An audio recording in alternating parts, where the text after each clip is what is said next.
G'day. Welcome everybody to Graves in Australia Diecast Salvage. I'm hoping that you're going to enjoy this little video on these Dinky toys, Hillman Minx, made in England by Meccano.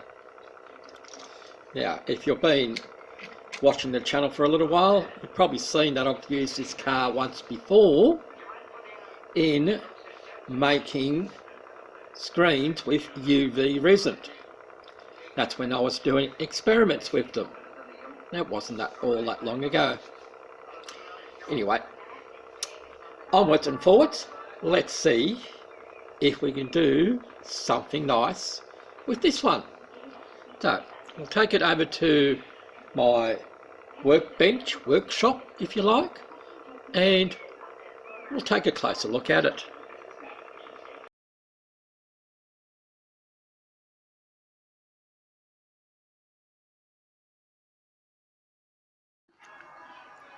So as you see here, it is a Dinky Toys Hillman Minx made in Meccano. I don't know if it has a number on it. Excuse me while I pick up what I just dropped on the floor.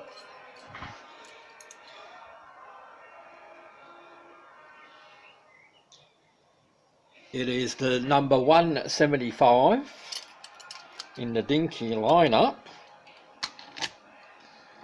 and it should say it just behind the axle up the top there, but we won't see, as I've already had this car apart when I was trying to make the windscreens. So we just dremeled out the two posts, and we've got the base. It does say 175, just up by the axle there. I'll read it there. Yeah, just above the post, between the axle and the post, it has its number. But we shall see that a little bit later. The tyres on it are in a reasonable condition, so we'll most likely use these tyres again. Now this was the screen I was using to make the mould and the new screen with, which I pointed out last time. It was broken, cracked, glued back together, so we definitely can't have that in our vehicle anymore, so we'll keep that aside. And this was a better moulding that I made from that screen, so that just in case this first one didn't work properly, I had a spare screen that I could work with at the time. So that's it. There's no interior in these. So as I said, the tyres, what I'll do is I'll soak this in hot water to get the rubber tyres off. I may even make a copy of these tyres if I haven't already made a mould up here already of tyres to fit that. So we're going to a venue and let's have a look at some strippers. So we'll catch you over there with the strippers.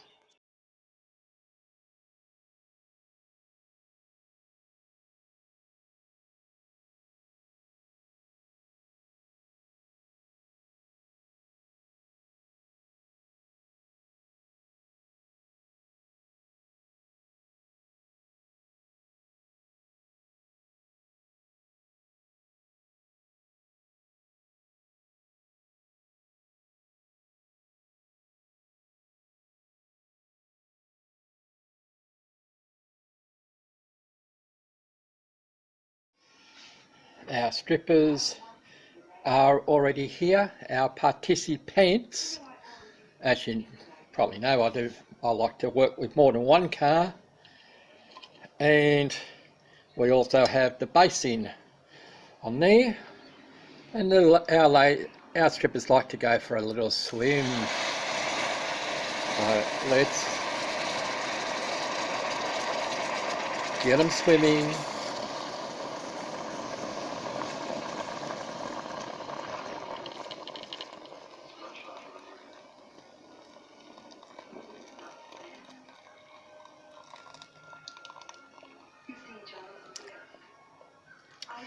And by the looks of things, the paint is coming right off the beige and green one. By the looks of the colour of the water, can't show you much.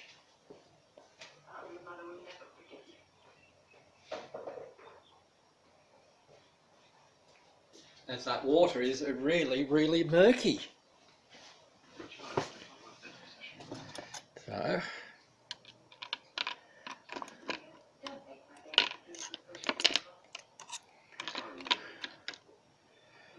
that was the one that the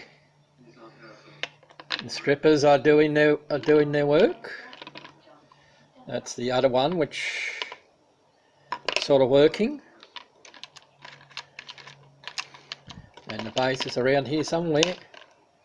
Anyway, I'll need to sort that out. I'll go in for a dip with the strippers. I'll enjoy myself there, and I'll bring you back with some naked cars.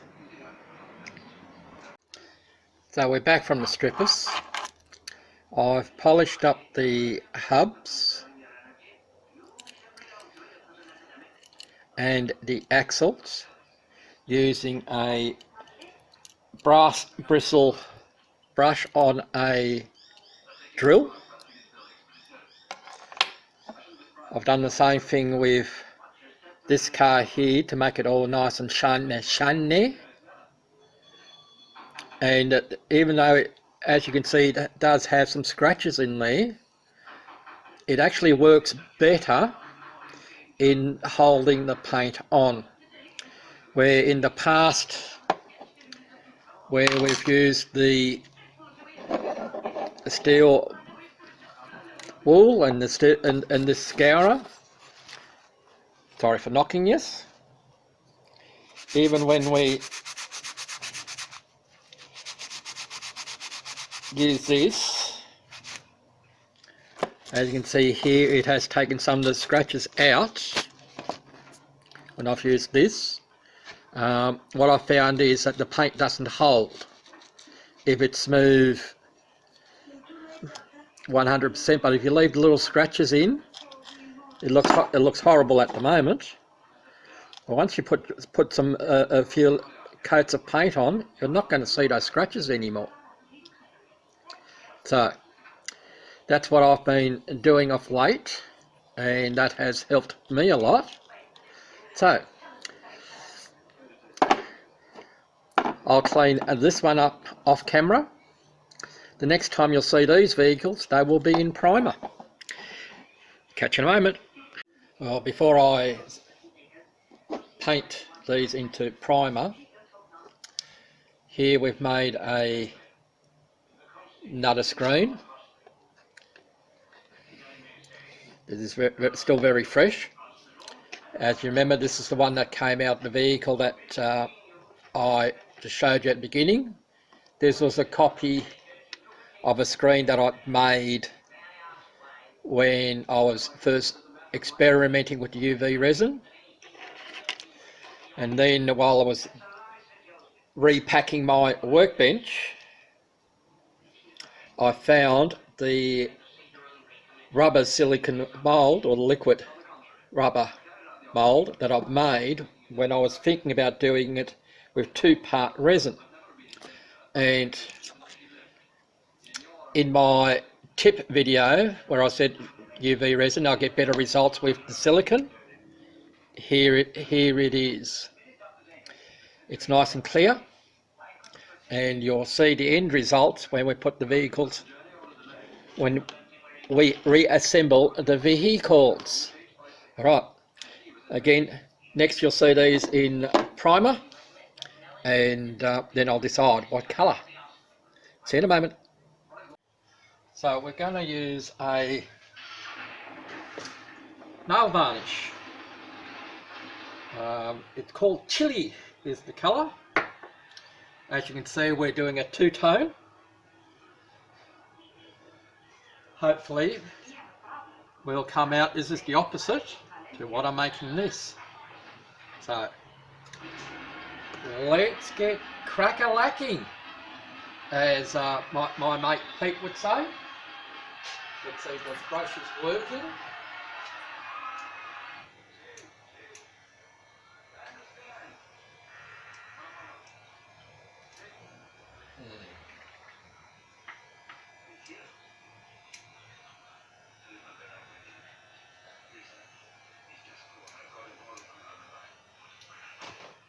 We'll have to come back to it because we're having a few issues.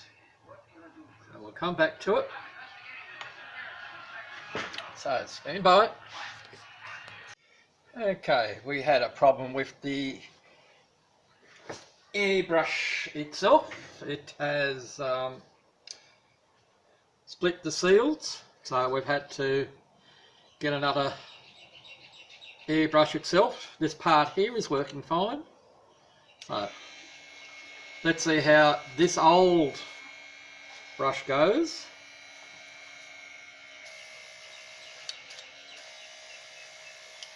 Yeah, not the best, but we might get away with it.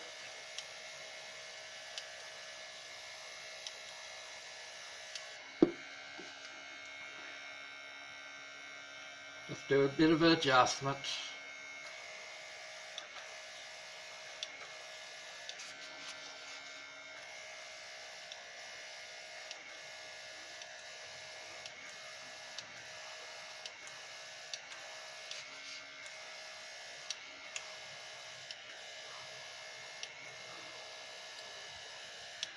Yeah, we're back to a smaller needle than what I'm used to.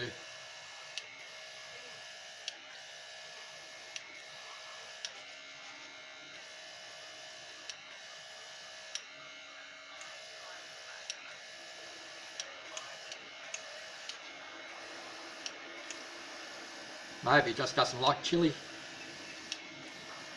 Who knows? Anyway, so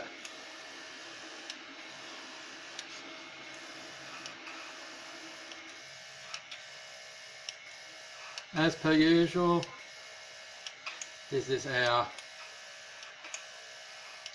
sort of tack coat, our first coat. And I just don't want the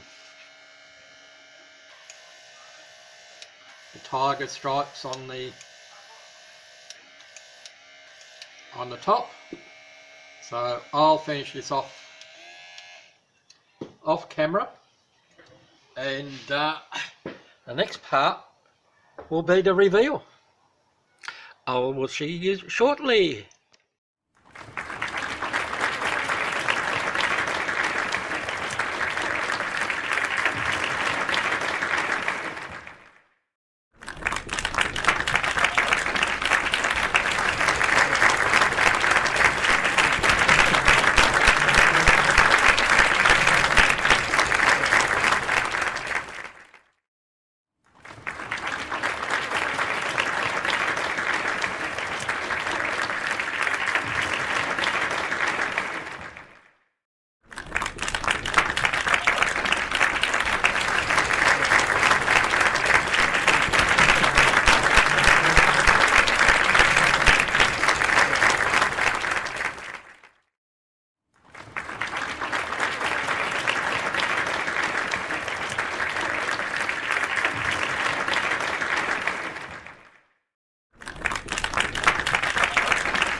Now is the reveal of our Dinky Toys Hillman Minx.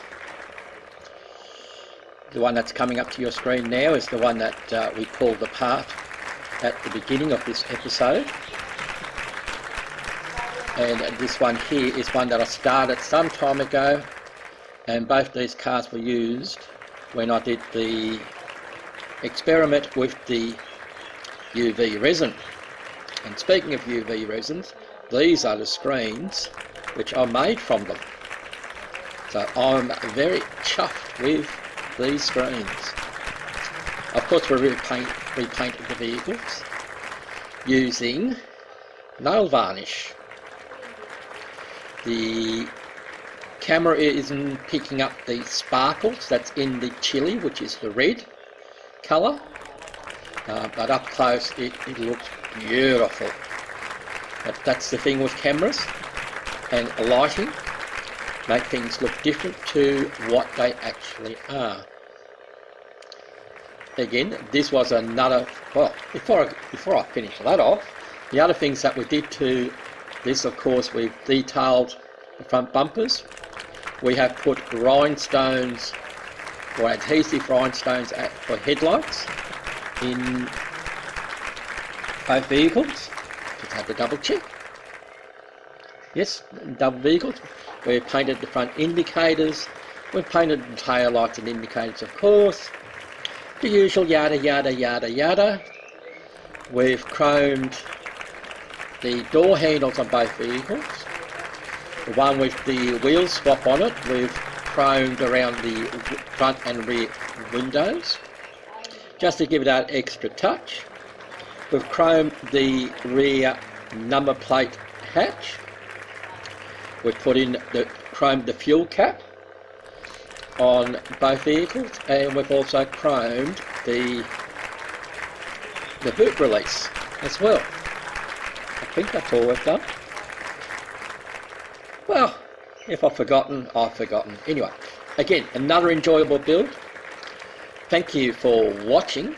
Hope you stayed all the way through. If you liked the video, give it a thumbs up. Leave a comment down below. Constructive criticism doesn't hurt. So, again, thank you very much for viewing, and we'll catch you again, I hope, on the next episode of Graves in Australia Diecast Salvage.